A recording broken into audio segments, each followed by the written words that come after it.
ကဲဂျပန်စာကိုလေ့လာနေတဲ့မိနာစာမဒီနေ့ကတော့၄ရက်မြောက်နေ့လေးပေါ့နော်၄ရက်မြောက်နေ့လေးမှာဗာတင်ပေးမလဲဆိုတော့မနေ့ကဝတ်တရှိတင်ပေးသွားတဲ့ခါခီခုခဲခိုးကိုအဲ့ဒီခါခီခွဲခိုးကိုအသုံးပြုပြီးတော့ဂျပန်စကားလုံး၅လုံးနဲ့ပေါ့နော်ဒီ forget ပေါ့နော်အင်္ဂလိပ်လိုပြောရင် forget ဂျပန်လိုပြောမယ်ဆိုရင်ခိုတိုးပါလေးပေါ့နော်ခိုတိုးပါ၅လုံးနဲ့မိတ်ဆက်ပေးမှာပါနော်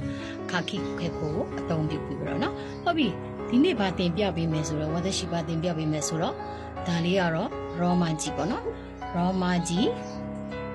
သူလေးကအာကာဤအာကာဤကိုဘယ်လိုရေးမလဲဆိုတော့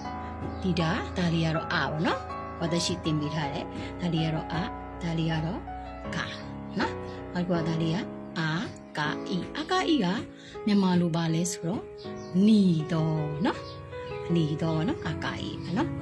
နောက်တစ်ခုကကြတော့အာတင်ပေးမလဲဆိုတော့အာကာဤပြီးတော့အခုကမိုးရာဒီဖြစ်တဲ့အတွက်ရေကန်မှာရေတွေပြည့်နေတယ်ဒါပေမဲ့ရေကန်ဆိုတဲ့ခေါ်ဝေါ်လေးကိုတင်ပြမှာဖြစ်ပါတယ်သူလေးကတော့ဘယ်လိုပြောမလဲဆိုတော့ဤခဲနော်ဤနဲ့ခဲနဲ့နော်ဝတ်တရှိတင်ပေးထားတဲ့ခဲပေါ့ခါကီကိုခဲခေါ်ရင်ခဲပေါ့နော်ဤခဲဆိုတော့ရေကန်ပေါ့နော်ရေကန်ဆိုတော့ဤကိုဘယ်လိုရေးမလဲဤချီနီဟုတ်ပြီဒါလေးကဤခဲကကြတော့ဤချီနီဆန်ဟုတ်ပြီဒါလေးကတော့ဤခဲပေါ့နော်ဤခဲဆိုတာကဘာလဲမြန်မာလိုရေကန်နော်ရေကန်လို့ပြောတယ်ဤခဲပေါ့နော်ဒါလေးကတော့ဟုတ်ပြီနောက်တစ်လုံးခါကျတော့ဘာလာမလဲဆိုတော့ဒီလေးကတော့station ပေါ့နော် station ဆိုတာဘူဒါပေါ့ဘူဒါကိုဘယ်လိုပြောမလဲ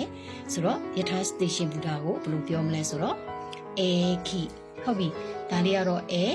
ဒါလေးကတော့ခီပေါ့နော်သူကဆိုတော့ဘယ်လိုယူမလဲဒါအီချီနီနော်အခုကခိကကြတော့အီချီနီဆန်ရှိ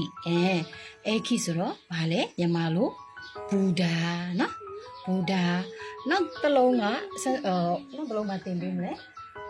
နောက်တစ်လုံးခက်ကြတော့သူကဟုတ်ပြီငါတို့နေ့တိုင်းမိုးလင်းရင်ဘာလုပ်လဲမျက်နှာတက်တယ်ဟုတ်ပြီအဲ့ဒီမျက်နှာကိုဘာလို့ပြောမလဲဆိုတော့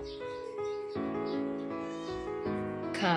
အိုးဟုတ်ပြီခါအိုးတစ်စိတ်ကာအိုးတစ်စိတ်ကြားဘူးလားမသိဘူးเนาะရေချိုးစပြားတွေနောက်ပြီးတော့စပြားတုံးတွေเนาะကာအိုးကြားဘူးလားမသိအေးဒီကာအိုးပေါ့เนาะ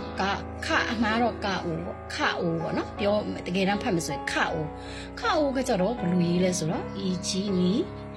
ဆန်เนาะခဟုတ်ပြီအိုးကကြတော့အီချီနီဆန်เนาะဒါကိုပါရေးလဲဒါကိုဘယ်လိုဖတ်လဲကာအိုးเนาะခအိုးဆိုတော့မျက်နှာနော်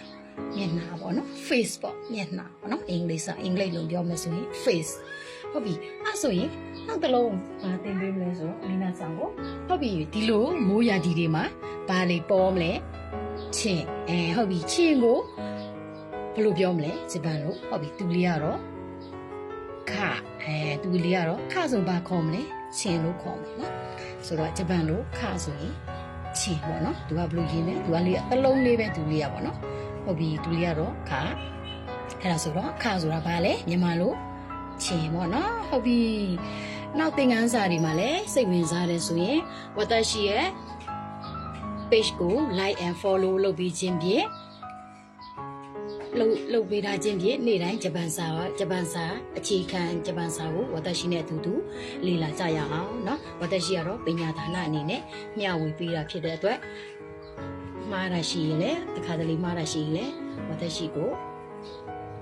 ခွင့်လွှတ်ပေးပါလို့เนาะありがとうございます